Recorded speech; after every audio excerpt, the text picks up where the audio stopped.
আসসালামু আলাইকুম, আপনাকে আন্তরিক অভিনন্দন। এখন আপনাকে শপথ বাক্য পাঠ করা হবে।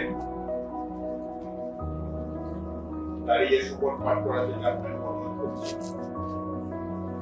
আমি সংসদ সদস্য নির্বাচিত হইয়া সশ্রদ্ধ চিত্তে শপথ বা দৃঢ়ভাবে ঘোষণা করিতেছি যে আমি যে কর্তব্যভার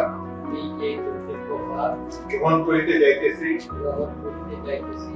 তাহা আইন অনুযায়ী ও বিশ্বস্ততার সহিত পালন করিব। আমি বাংলাদেশের প্রতি অকৃত্রিম বিশ্বাস ও আনুগত্য পোষণ করিব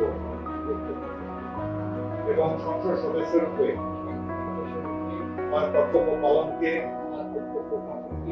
ব্যক্তিগত স্বার্থের দ্বারা প্রভাবিত হইতে দিব না।